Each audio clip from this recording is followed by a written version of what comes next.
Hi hello வணக்கம் மக்களே, எல்லோரும் எப்படி இருக்கீங்க? நல்லா இருக்கீங்களா?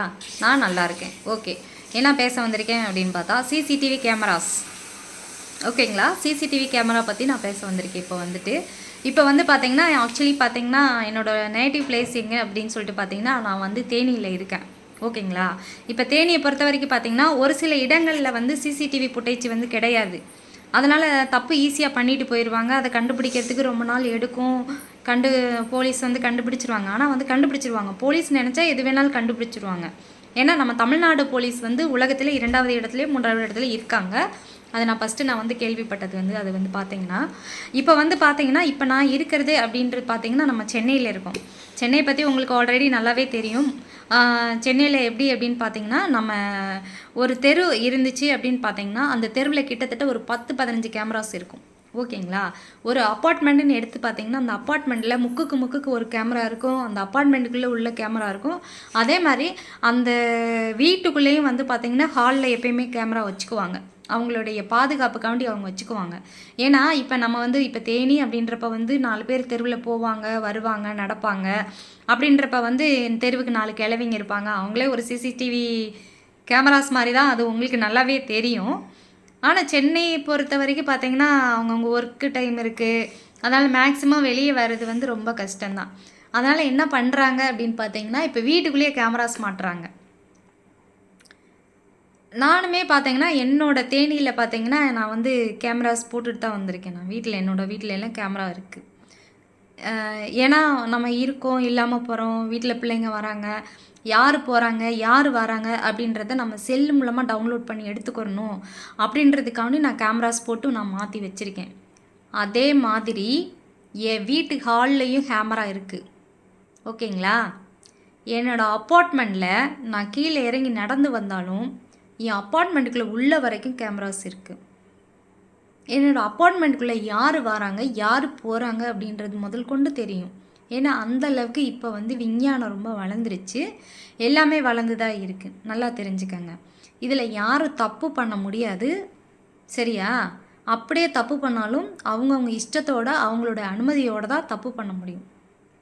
அதே மாதிரி என்னோடய வீட்டுக்குள்ளே சென்னையில் பார்த்தீங்கன்னா, ஹாலில் நான் வந்து கேமராஸ் மாட்டி தான் நான் வச்சுருக்கேன். இதெல்லாம் ஏன் சொல்கிறேன், இதெல்லாம் நீ எதுக்கு சொல்கிறேன்னு கேள்வி நீங்கள் கேட்டிங்கன்னா, அதுக்கும் நான் ஒரு பதில் சொல்கிறேன். நல்லா கேட்டுக்கங்க. அதாவது வந்துட்டு அது ஒரு பாதுகாப்பு கருதின்னு வச்சுக்கலாம். நம்ம எவ்வளோ வீடியோஸ்லாம் பார்க்குறோம், சரிங்களா? எவ்வளவோ நம்ம பார்த்துக்கிட்டு இருக்கோம், எவ்வளவோ கண்காணிப்பில் இருக்கோம். இப்போ ஒருத்தவங்க வர்றாங்க, நல்லா தெரிஞ்சவங்களே வராங்கன்னு வச்சுக்கோங்களேன். நம்ம பார்வைக்கு நல்லவங்களா தெரிவாங்க. ஆனால் அவங்களோட உள் பார்வை எப்படி இருக்குன்னு நமக்கு தெரியாது. அவங்களோட மனசு எப்படி இருக்குன்னு நமக்கு தெரியாது. இல்லை வீட்டில் தனியாக இருப்போம், இல்லை பொம்பளை பிள்ளைங்கள நம்ம வச்சுருப்போம் வீட்டில் வந்துட்டு. ஏன்னா எனக்கு ஒரு பொண்ணு இருக்குது. அப்போ வந்துட்டு நம்ம பொண்ணுக்கு பாதுகாப்பு கருதி நம்ம வந்து வீட்டில் வச்சுருப்போம். யார் வராங்க, யார் போகிறாங்க, இப்போல்லாம் பார்த்தீங்கன்னா எவ்வளவோ நடக்குதுங்க. சொல்லவே முடியாது. 5 வயசு பொண்ணு, 3 வயசு பொண்ணு அப்படின்னு சொல்லிட்டு எல்லாமே எவ்வளவோ கேள்விப்படுறோம். நம்ம பேப்பரில் பார்க்குறோம், நம்ம மீடியாவில் பார்க்குறோம், நம்ம டிவி நியூஸ் சேனலில் நம்ம இதெல்லாம் பார்த்துட்ருக்கோம். அப்படி இருக்கிறப்ப வந்து எல்லா இடத்துலையும் கேமராஸ் இருக்குது. ஃபஸ்ட்டு அதை தெரிஞ்சுக்கிறணும்.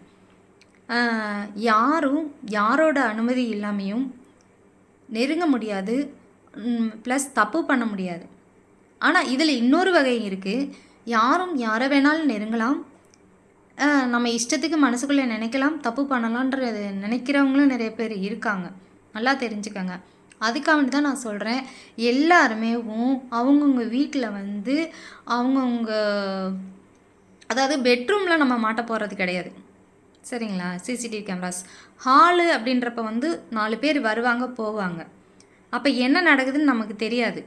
அது வந்து வெளியில் கேமரா இருக்கிறது வேறு, ஆனால் ஹாலில் கண்டிப்பாக முக்கியமாக கேமரா இருக்கணுங்க. உண்மையிலேயே இதை வந்து நீங்கள் என்னை திட்டினாலும் கூட பரவாயில்ல, ஆனால் நான் மாட்டியிருக்கேன். சென்னையிலையும் சரி, தேனிலையும் சரி. ஏன்னா எனக்கு பாதுகாப்புக்கு கருதி நான் மாட்டியிருக்கேன், கேமராஸ் மாட்டியிருக்கேன். ஓகேங்களா? அதனால் நீங்களும் மாட்டுங்க. உங்கள் வீட்டில் வந்து உங்கள் வீடு இருக்குது அப்படின்னா உங்கள் பாதுகாப்புக்காண்டி நீங்கள் இதெல்லாம் பண்ணிக்கிட்டிங்கன்னா ரொம்ப நல்லது. இடையில ஒரு நியூஸ் கூட நான் வந்துட்டு நம்ம இதில் போட்டாங்க, எப்பயுமே யூடியூப்பில் வந்து நிறைய க்ரேம் இதெல்லாம் ரொம்ப நான் நல்லா பார்ப்பேன். அப்போ அவங்க பையன் வந்து ஏதோ வெளிநாட்டில் இருக்காங்க. அவங்க அம்மா அப்பா வயசானவங்கள தனியாக இங்கே விட்டுட்டு அவங்க வெளிநாட்டில் இருக்காங்க. ஆனால் அந்த சிசிடிவி ஃபுட்டேஜோட அந்த லிங்க் வந்து எங்கே இருக்குன்னா அவங்களுக்கு இருக்காங்க இருக்குது.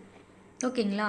அவங்க அங்கே இருந்து தன்னோட அம்மா அப்பா என்ன பண்ணுறாங்க அப்படின்றது வாட்ச் பண்ணுறதுக்காண்டி அவங்க இங்கே மாட்டியிருக்காங்க. அப்போ இடையில என்ன ஆயிருக்கு அப்படின்னா, அவங்க வீட்டிலேயே சேர்ந்த டிரைவர், அந்த பாட்டியம்மாவுக்கும் அந்த வயசானவங்களுக்கும் டிரைவர் வந்து புதுசாக வந்திருக்காங்க. அவங்க வந்து பார்த்தீங்கன்னா வடநாட்டுக்காரவங்க அவங்க வந்துட்டு. சரியா? அவங்ககிட்ட இருந்த நகை பணத்துக்காண்டி ஆசைப்பட்டு என்ன பண்ணியிருக்காங்க, வீட்டுக்குள்ளேயுமே 2 பேத்தையுமே கொலை செஞ்சு உள்ளே போட்டாங்க. உள்ளே போட்டு இவங்க ரொம்ப நேரமாக ட்ரை பண்ணியிருக்காங்க. அவங்க அம்மா அப்பாவுக்கு ட்ரை பண்ணியிருக்காங்க. ஒன்றுமே முடியல. உடனுக்குடனே டிக்கெட் அரேஞ்ச் பண்ணி உடனுக்குடனே வந்துட்டாங்க. சரிங்களா? என்ன ஒரு விஷயம் அப்படின்னா, எப்பயுமேவும் நம்ம வீட்டுக்குள்ளே ஒரு தனியாக இருக்காங்களா, வயசானவங்க இருக்காங்களா, சரிங்களா, அப்படின்றப்போ வந்துட்டு நமக்கு ஒரு சில இடங்களில் இதுக்கு வந்து நமக்கு வந்து தேவையில்லை, இதுக்கு வந்து சிசிடிவி கேமரா இதுக்கு வந்து வைக்கக்கூடாது அப்படின்னு நினைக்கிற இடத்துல நீங்கள் வைக்க வேணாம். ஓகேங்களா? மற்றபடி ஹாலாக இருந்தாலும் சரி, வெளியாட்கள் வந்துட்டு போகிற எந்த இடமா இருந்தாலும் சரி, நீங்கள் அங்கே வந்து சிசிடிவி கேமரா கண்டிப்பாக ஃபிக்ஸ் பண்ணிக்கோங்க. இது உங்கள் நல்லதுக்காண்டி சொல்கிறேன், உங்கள் நலன் கருதி சொல்கிறேன். ஏன்னா இப்போ இந்த மாதிரி ஒரு சில நியூஸ் எல்லாம் கேள்விப்படுறப்ப வந்து அதை தனியாக இருக்க பெண்கள் ரொம்ப ரொம்ப இதை வந்து யூஸ் பண்ணிக்கணும். நான் விருப்பப்படுறேன். நான் இதை உங்களுக்கு நான் சொல்கிறேன். இது தயவுசெய்து கேளுங்க. யாராக இருந்தாலும் நீங்கள் கேட்டுக்கோங்க. நன்றி, வணக்கம். இது இந்த கவிதாவோட ஒரு சின்ன எப்படி சொல்கிறது, நீங்கள் உங்கள் அக்கா தங்கச்சி சொன்ன மாதிரி நினச்சிக்கோங்க. அட்வைஸாக கூட எடுத்துக்காங்க. இது என்னை ஃபாலோ பண்ணுறவங்களுக்காண்டி சொல்கிறேன். மறுபடியும் சொல்கிறேன், என்னால் உங்களுக்கு லைக் பண்ண முடியல, உங்கள் கமெண்ட்டுக்கு ரிப்ளை கமெண்ட் பண்ண முடியல, என்னை மன்னிச்சிருங்க. ஆனால் எல்லா கமெண்ட்டும் பார்க்குறேன், எல்லாத்துக்கும் நான் ரிப்ளை பண்ணிக்கிட்டு இருக்கேன். இந்த மாதிரி அடிக்கடி இனிமேல் வந்து வீடியோ போடலாம், ஒரு அவேர்னஸ் வீடியோ போடலாம் அப்படின்னு இருக்கேன். இதுக்கப்புறம் நிறைய அவேர்னஸ் வீடியோ போடுவேன். எல்லோரும் சப்போர்ட் பண்ணுங்கள். என்னோடய ஐடியை வந்து ரொம்ப சப்போர்ட் பண்ணுங்கள், ஷேர் பண்ணுங்கள் என்னோடய இதெல்லாமே. நன்றி, வணக்கம்.